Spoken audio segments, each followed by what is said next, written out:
La filosofía griega o judía representa un tumulto de conocimiento y sabiduría que vale la pena conocer. Sin embargo, con el paso de los siglos, esta sabiduría ha quedado archivada solo en los libros. A pesar de ello, hoy en día, en un mundo en donde la gente está sumergida en su rutina y en sus ocupaciones diarias, hay todavía amantes de la filosofía. Y Benjamín Laniado, escritor del libro Judaísmo Universal, nos dice en entrevista para Enlace Judío cuál fue la genialidad del famoso Maimónides, así como también cuál es la mayor aportación de la filosofía judía y cómo podemos llevar este sabio conocimiento en beneficio de nuestra vida cotidiana. Hola Benjamín, ¿cómo estás? Qué gusto me da saludarte. Igualmente, Nadia, gracias. Benjamín, te conocemos pues desde hace muchos años, siempre al frente de cadena con tu increíble labor altruista, conviviendo con la tragedia humana de primera mano y ayudando a muchísimas personas que pasaron pues por terribles desastres naturales. Sin embargo, siempre hemos dejado de lado que eres un experto en filosofía. Y hoy quisiera dedicar esta entrevista a ese tema, porque realmente das clases, y de eso hablaremos después, pero todo ese conocimiento que tú tienes en filosofía nos gustaría que nos lo compartas de una manera práctica. Es decir, muchas personas creemos que la filosofía es un poquito complicada, difícil de entender, es también algo arcaica, ¿por qué no? Y pues complejo de llevar a nuestra vida cotidiana. ¿Cómo podemos, Benjamín, realmente acercarnos al tema de la filosofía y extraer algo de ella para nuestra vida personal? Claro, Nadia. Pues, primero, gracias por invitarme. A mí me apasiona la filosofía desde hace muchos años, pero nace desde un lugar también de mi trabajo humanitario, porque a mí me gusta decir, ¿no?, que soy amante de la humanidad, ¿no?, filántropo. Que decir filántropo, amante de la humanidad, amante del hombre. Y entonces yo creo que para amar algo hay que conocerlo. O sea, hay que conocer aquello que quieres amar o que sientes amar. Entonces, de ahí es mi vínculo con la filosofía, porque justamente, pues mientras más conocemos al hombre, yo, lo personal, mientras más conozco como todas esas brújulas, ADNs, como toda esa estructura desde el ancestral, desde la prehistoria hasta el día de hoy, creo que, bueno, mientras más enigmático es, ¿no? Es más enigmático, más interesante, y justamente hay un approach, hay un acercamiento más para comprometerse uno más con la humanidad, ¿no? Entonces, la filosofía para mí se me hizo wow, cuando yo descubrí que es un gran instrumento. ¿Y qué es la filosofía? Y te voy a responder. Yo justamente sé que tiene fama de ser como abstracta, pero yo no creo que tanto, porque justamente a mí se me hace una herramienta, un dispositivo que te ayuda a saber usar los saberes disponibles de la mejor manera. Quiere decir, la filosofía no es un saber, es justamente ese instrumento para potencializar todos los saberes disponibles.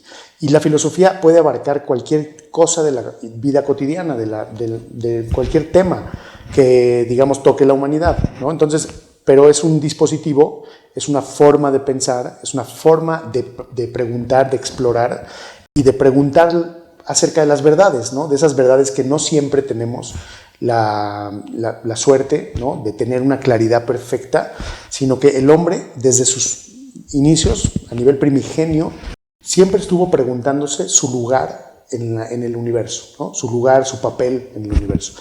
La filosofía desde un inicio, yo creo que, bueno, a nivel, por ejemplo, judío, creo que si nosotros contamos cuentos de Abraham, preguntaba si el sol, si la luna, eso es filosofar. ¿Sí? Entonces, como que me gustaría quitarle la etiqueta del filósofo aburrido, del filósofo que está todo el día contemplando, sin hablar, meditando alguna cosa que no tiene sentido. Al revés, creo que el meditar cosas y buscar el sentido de las cosas, siento que es algo inherente del ser humano, y justamente la filosofía, que es el amor a la filosofía, a la sabiduría, creo que ese es el camino. O sea, a mí se me hizo un camino extraordinario para conocer a la humanidad. Claro, es que bien explicada la filosofía puede ser fascinante.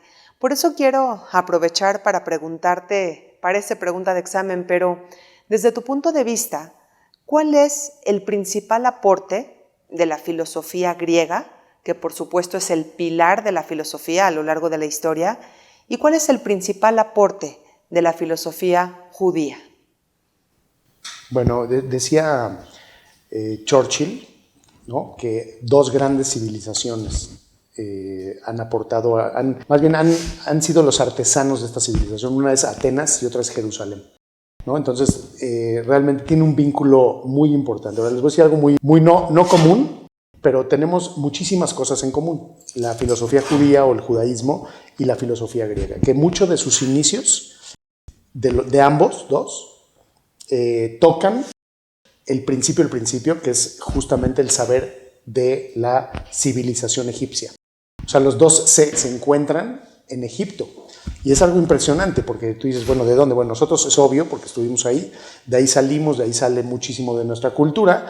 Digamos, el judaísmo a veces es una cultura y a veces una contracultura de la civilización egipcia, pero no podemos borrar que todos salimos de ahí, ¿no? Estuvimos ahí 400 años, era una civilización súper potente, movilizadora, líder en el mundo, no nada más a nivel económico, también a nivel pensamiento y el conocimiento ancestral. Entonces todos los aristócratas, la corte, la nobleza, los sacerdotes, toda esa capa, ¿no?, social de Egipto eran gente que conocía las tradiciones iniciales del conocimiento humano. De ahí sale Moisés, ¿no? Moisés sale de ahí, no lo podemos negar. Sale de ahí, evidentemente, con una reforma muy importante, que es el judaísmo, ¿sí?, y la legislación de la Torá, pero de ahí sale. Incluso también la civilización y también la cultura y la filosofía griega también tiene sus orígenes, también toca base en Egipto, desde los presocráticos, como el gran famoso primer filósofo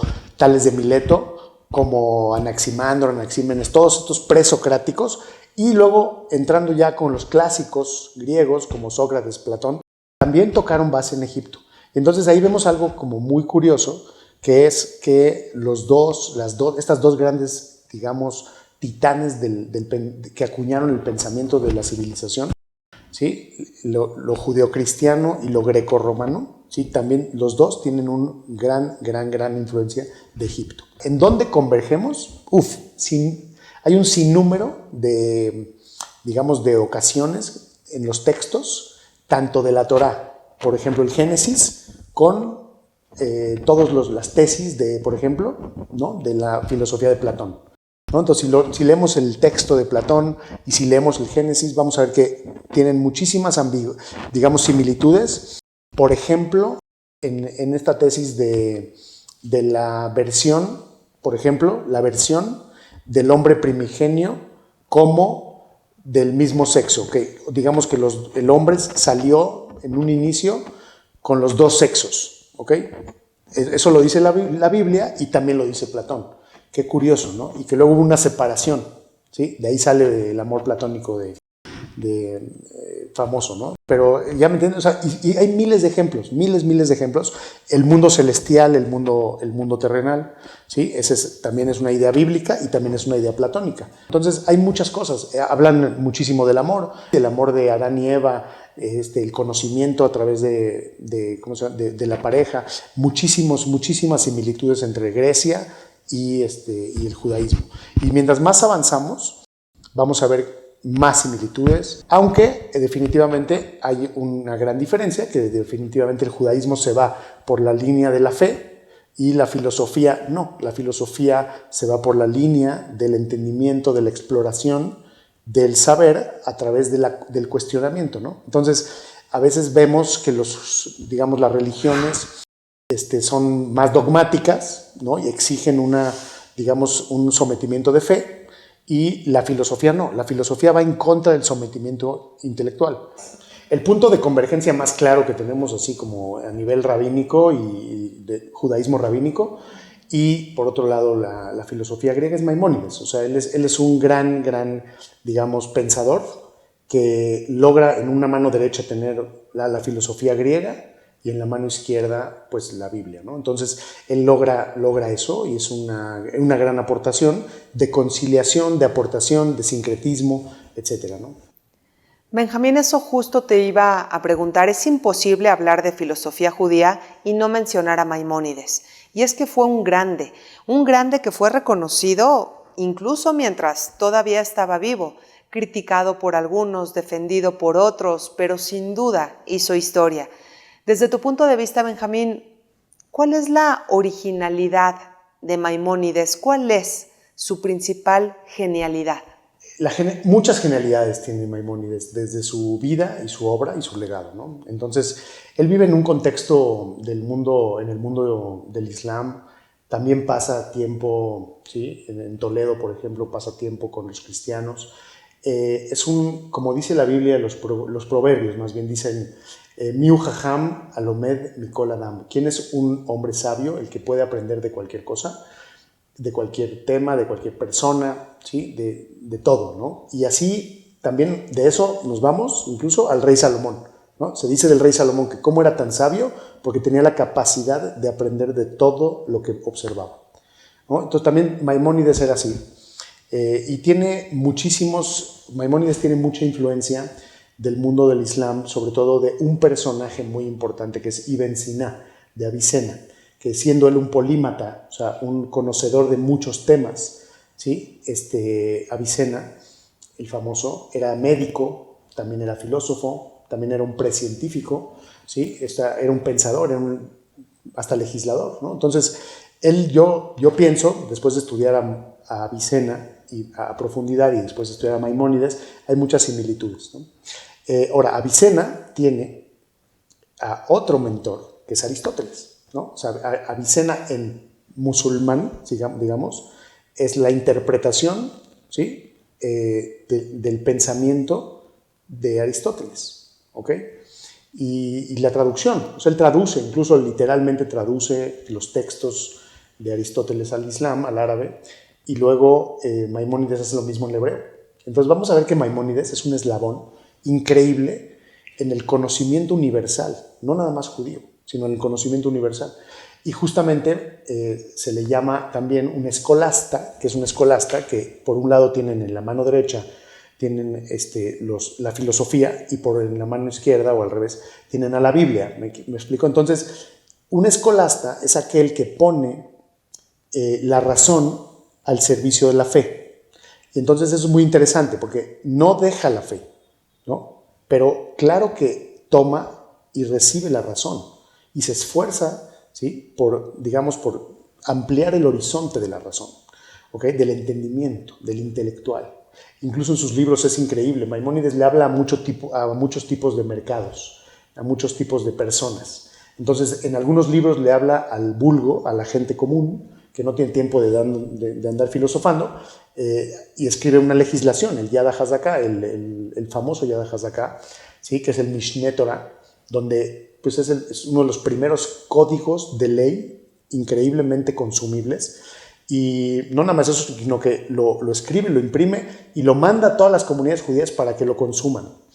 Y por otro lado escribe el famoso Moreh Nevuchim, que es la guía de los perplejos, que esa no se le escribe a la gente común, sino se lo escribe, ¿sí? Supuestamente a un alumno, pero realmente sabemos que es un libro de alto nivel filosófico, aristotélico, ¿ok? Que pues es difícil de entender, pero realmente sobre todo para el filósofo.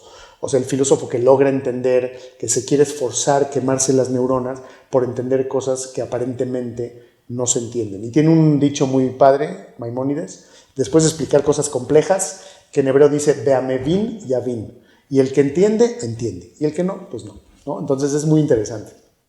Benjamín, escribiste un libro que se llama Judaísmo Universal, y este libro, que pareciera ser un libro de judaísmo, pues realmente es toda una sorpresa cuando alguien abre y se adentra en las páginas y se encuentra con filosofía fascinante, con filosofía profunda que nos cuestiona mucho, porque justamente lo que hablabas de Maimónides, de que fue un hombre que se atrevió a cuestionar y que invitó a los de su entorno a cuestionarse, tú también lo haces en tu libro. Eso quiere decir que, por un lado está la fe, ¿cierto? Por otro lado está la filosofía, pero si lo combinamos, el resultado puede ser muy enriquecedor, ¿cierto? Es una lectura padrísima que a mí me gustó mucho porque es una lectura novedosa de la Torá. Que, por ejemplo, dicen los sabios que la Torá tiene Shivim Panim, 70 caras tiene la Torá. ¿Qué nos quiere decir con 70? 70 es un número, pero quiere decir, pues, muchas caras. Cada quien puede leer la Torá, la Biblia, y tener sus propias interpretaciones. Entonces, yo me di a la tarea de leer, de estudiar a muchísimos sabios, judíos y no judíos, y a partir de eso, hacer mi propia lectura de la Biblia con un enfoque universal. Quiere decir que es un enfoque universal, un enfoque donde podamos entender el judaísmo, pero sí ligado al presente, al contexto de la historia universal, para que nos hable, por un lado, la Biblia y el periódico al mismo tiempo, ¿no? O sea, quiere decir que no sea como un texto antiguo, que por más sagrado, divino o lo que pensemos de él, ¿sí? Siento que es un deber de todas las personas que les gusta la religión y la Biblia, actualizar las creencias de la Biblia. Entonces yo siento que ahí estamos, en este libro trato de actualizar, valiéndome de muchas tesis de muchos sabios, entre ellos rabinos y otros filósofos, donde tienen tesis muy importantes, donde creo yo que es necesario actualizar la creencia de la Biblia sin romper con los esquemas básicos, ¿no? de la tradición, pero sí con un enfoque muy universal, muy humano, muy humanista, porque, miren, Buber decía así, ¿no? El hombre en su cobardía, ¿sí? De tomar el papel, ¿sí? Que le toca como hombre, corre, ¿sí? Y se refugia en Dios, ¿sí? Y eso me voy porque yo siento que el papel del ser humano como socio de Dios en la creación es justamente servir al hombre, porque a Dios no lo podemos servir tanto, porque pues, es un ser omnipresente, omnipotente, así como nos dice la tradición judía, pero entonces, ¿cómo le servimos? Entonces, hay 1000 ejemplos en la Biblia textual, literal, donde realmente nos exhorta la Torá, nos exhorta, nos invita a servir a los demás, a ver por los más vulnerables, a ver por los huérfanos, las viudas, los desamparados, que es un decir de gente vulnerable, ¿no? Y la filosofía griega luego nos dice también que cómo se mide una sociedad o la calidad de una sociedad, y justamente viene a coincidir en que se mide por la manera que trata a sus más vulnerables, ¿no? Entonces, hay muchas convergencias en ese sentido y a mí eso es lo que trato de poner en este libro. Benjamín, cuéntanos sobre tus cursos, por favor. Tu libro es maravilloso, pero tus cursos también lo son. Y realmente he entendido que es todo un recorrido por la historia para revisar y ir analizando el cambio en el pensamiento humano. ¿Qué puede encontrar una persona que va a tus clases?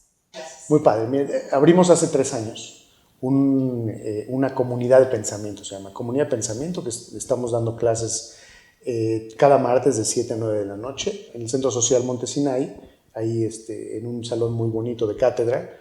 Y entonces empezamos hace 3 años en un viaje, es un viaje increíble de pensamiento humano de alto nivel, ayudándonos de todo lo que existe en la filosofía, ¿no? Entonces, siempre espejeado con el judaísmo.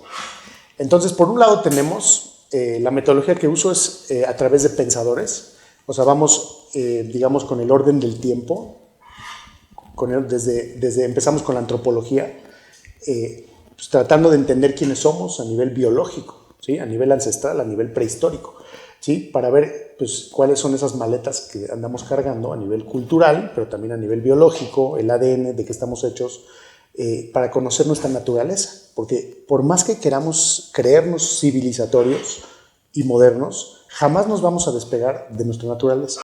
Entonces es muy importante conocerla.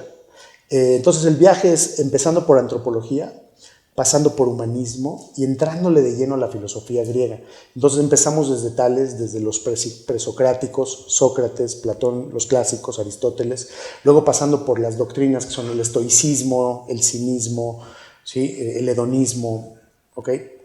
Todas estos, obviamente la gran filosofía griega que se conoce, pero por medio de sus pensadores. O sea, vemos a un hombre, a una persona, que realmente vale la pena porque dejó un legado, por ejemplo Aristóteles. Entonces vemos su obra, su vida, su contexto histórico, qué estaba pasando en su época, y por qué es que escribió lo que escribió o pensó lo que pensó, edificó grandes escuelas de pensamiento, por ejemplo, ¿no? Y entonces así vamos, nos pasamos a la teología después, y así como va el tiempo, pasamos por Moisés, pasamos por la religión judía, luego pasamos por Jesús, la religión cristiana, Filón de Alejandría, por ejemplo, que está ahí tocando entre los... Es otra cuña increíble entre la filosofía griega y el judaísmo, ¿sí? Que es poco conocido por los judíos, pero es un gran pensador y filósofo, aparte de activista comunitario, y tiene grandes... Yo soy muy fan de Filón,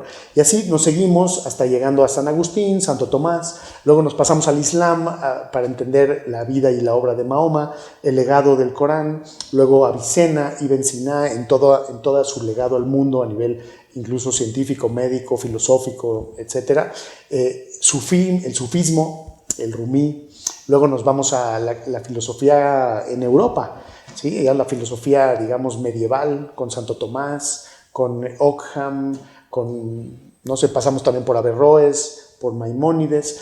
Es un viaje, ¿no? Es un viaje total que vamos con el tiempo. Entonces no es un curso, sino es una comunidad de pensamiento. Ahora, todas estas clases, que ya son muchas clases, las tenemos en una plataforma, ¿sí? En una plataforma, una página de internet que se llama filosofandoando.com, que se dividen, o sea, ustedes se meten a filosofandoando.com y hay 4, digamos, divisiones. Una es puro judaísmo, que son cientos de clases que he dado de miles de temas. Luego está teología, que hablamos, por ejemplo, de todo esto que les hablaba yo de religiones, protestantismo, Lutero, cristianismo, judaísmo, islam, etcétera, etcétera. Luego humanismo, donde hablamos obviamente de cosas de esta doctrina del hombre por el hombre, y obviamente la filosofía, donde están todos estos pensadores. Entonces hay pensadores que le dedicamos una clase y hay pensadores que les hemos dedicado 8 clases, ¿no? Depende obviamente de lo que nos da por explorar. La filosofía, créanme, es la mejor manera de explorar, ¿sí? El sentido humano, el sentido de la existencia y sobre todo qué papel juega el hombre, cuáles son nuestras cartas, qué podemos saber, qué no podemos saber, quién es el hombre, qué podemos esperar. Y claro que es un viaje de exploración. No se esperen encontrar verdades contundentes. Y ahí, Nadia, tú me decías, es que a veces como que me frustro porque como que no hay verdades contundentes. Bueno, es que uno de los principios de la filosofía no es encontrar, sino el seguir buscando, el preguntar. Y es un viaje, ¿no? Y realmente también coincide mucho con el judaísmo. Si nosotros leemos el Talmud, más que respuestas, nos da preguntas. Porque la pregunta es la mejor manera de llegar al conocimiento, ¿no? Y es la misma metodología que la filosofía griega, por ejemplo, ¿no? Es preguntar y preguntar. Entonces, desde el oráculo de Delfos, ¿no? Que una de sus grandes máximas fue: antes de conocer lo demás, conócete a ti mismo, ¿no? Entonces, la filosofía es un viaje para conocerte a ti mismo. Y lo que a mí me encanta es que siempre lo espejeamos con el judaísmo y también lo espejeamos con la vida cotidiana. O sea, en la clase hablamos filosofía en simple, no rebuscado, para que lo podamos integrar a lo que te está pasando hoy. ¿Qué está pasando en tu vida hoy, en tu trabajo, con tu identidad, en tu familia, ¿sí? Como persona? ¿Qué sientes? ¿Sí? ¿Cómo te sientes en tu propósito de vida, en tu sentido de vida, en tu identidad judeo-mexicana, por ejemplo, ¿no? ¿Dónde anda? Se los juro, la filosofía te habla todos los días, y lo que estudias lo puedes aplicar. Es filosofía aplicada a la calle, digamos, ¿no? Entonces tratamos de hacer eso para enriquecernos, ¿no? No se trata nada más de filosofar por filosofar, sino filosofar sí es un arte, y sobre todo cuando entiendes que todo ese viaje de pensamiento te sirve sobre todo para entender en el punto en el que estás en tu vida, en el punto donde le quieres encontrar más sentido a la vida, en el punto donde quieres esclarecer algunas de tus confusiones que tienes con este laberinto de valores, con este laberinto de identidades con el cual hoy estamos nosotros expuestos en este mundo tan informado, en este mundo tan complejo, etcétera, etcétera. Benjamín, los datos de tu página de internet están aquí en pantalla para quien quiera contactarte e inscribirse a tus cursos. Y déjame decirte algo que me dijo un alumno sobre tus clases. Me dijo, cuando voy a las clases de filosofía con Benjamín Laniado, me hago preguntas que ni siquiera se me habían ocurrido. Y cuando las respondo, encuentro cosas muy prácticas para mi vida cotidiana que realmente me ayudan a mejorar. Así que muchísimas gracias Benjamín, porque en tus clases mezclas historia, filosofía, judaísmo y hasta psicología con un solo objetivo: mejorar la vida de las personas y provocar un crecimiento humano. Muchísimas gracias por tu tiempo para esta entrevista y gracias por tu aporte, como siempre, como persona. Gracias y nos vemos en la próxima. Muchas gracias, Nadia, muchas gracias. Y los invito a que se metan. Mucha suerte.